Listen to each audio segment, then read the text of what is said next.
Right now, we're making this vehicle just a whole lot safer by restoring the headlights and the parking lights and blinkers, clouded over, oxidized, like the normal factory coatings will at some point. There are many ways to attack these and go about them, and I've showed quite a few as well. Today, we'll do it just a little bit differently. We are going to nib them down, remove the factory coating that has failed with 600 grit.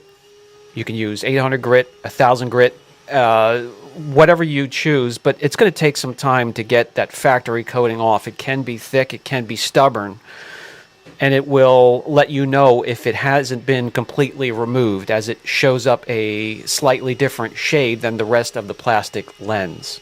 So just keep going until you've completely removed it. It can take some time, but be patient. The parking lights or the turn signals, on the other hand, completely different story, much easier. The next step is to polish out the sand marks. You could do that with a rotary DA polisher, whatever pad you choose, and correction compound. It doesn't matter, as long as you're getting the results you're looking for. The next step will be a little bit different, but I want to remind you at this point, early in the game, you want to be as, just to be completely blunt, as stingy and as cheap as you can when it comes to restoring these, pinching every penny. So we're going to be using recycled or leftover products that have been sitting around the shop for quite some time. And this whole video, we will have not gone out and spent another dime. As of now, we are at $3,089.01 into this project, and we want to hold that as close as we can. We do have to get new tires at some point. Those are on the way. I found a set for $606. We'll get those on there for safety and to get around inclement weather here in the Northeast. So that's a must. And that will lead right into the next step. We're going to use a panel prep or an IPA, whatever you have, and clean off any residue or oils from the polishes so they don't get in the way with the bond of the protection we're going to put on the headlights and the parking lights here.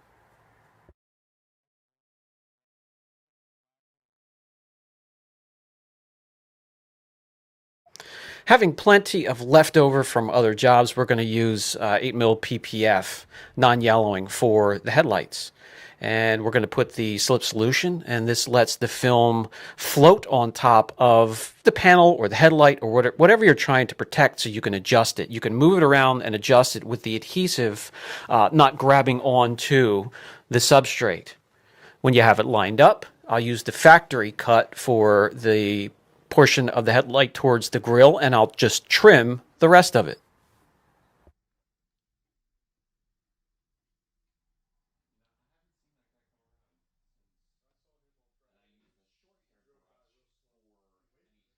Once you have it lined up perfectly, spray the outside of the PPF with slip solution so the squeegee glides along without leaving a mark, and squeegee the water or the slip solution from underneath the film out, and the adhesive will take hold.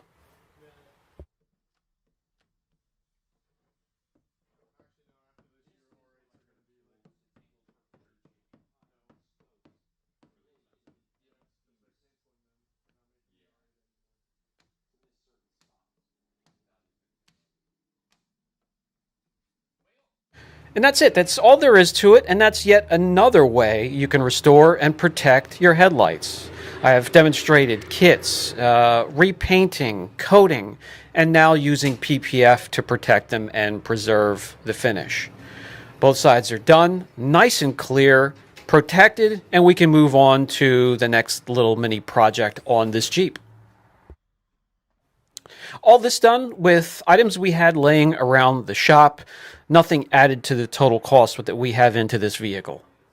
Now, we have that middle push bar also painted, freshly painted. That was dull. Let's get to the front passenger side bumper that's marked up and just flaking off, failing completely.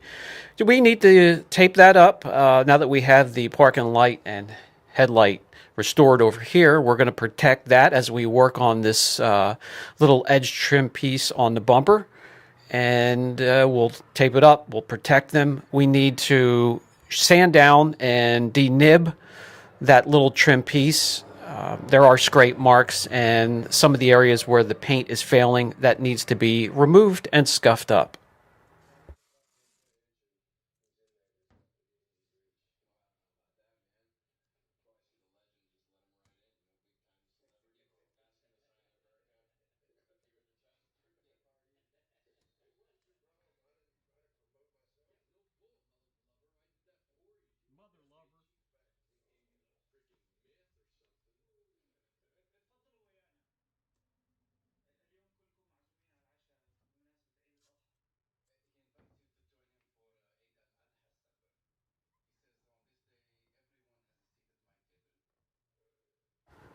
And this will lead to the part of the day where our newest member comes in, punches in. So we're going to put him to work on this area. And all we need to do is have him grab some sandpaper. You could do this dry. We like to wet sand every chance we get here. It controls the residue and the dust flying through the air. We need to keep it as clean as possible in the shop. We can do other work here. We just have to be mindful of that and keep the dust down. Unlike detailing, prep for painting is a little bit different. It's not what you see, it's what you can feel. Use your hands. If you could feel it, it's going to show up when you're finished painting. So sand everything smooth, but keeping it scuffed up so the fresh paint has something to cling on to. And lucky for us this time around, the damage is minor, so we'll be able to take care of it just through sanding alone. No filler or Bondo or tiger hair needed whatsoever.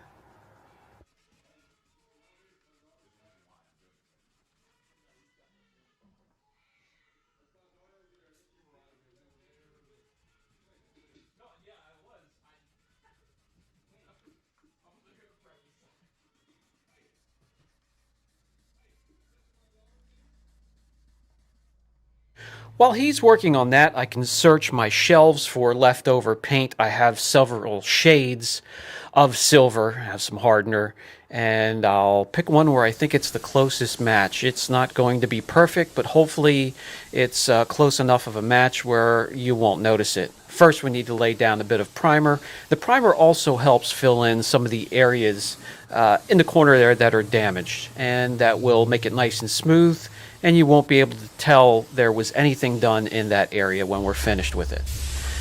When that has cured, we sand it down a bit and we hit it with the color coat that is a metallic silver.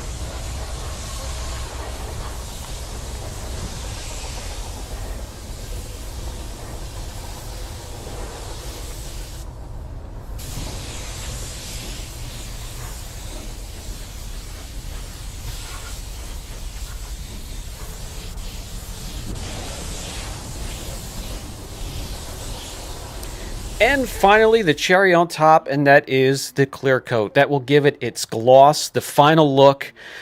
We try not to use bomb cans if we don't have to here, guys. Sometimes you can get a perfect match with a bomb can, but the spraying of them, unless you have one with a quality nozzle on it or a spray tip, the best way to go is the air compressor and the gravity-fed spray gun here. Gives you a nice finish. You'll see at the end, other than the slight change of shade, it'll look fantastic.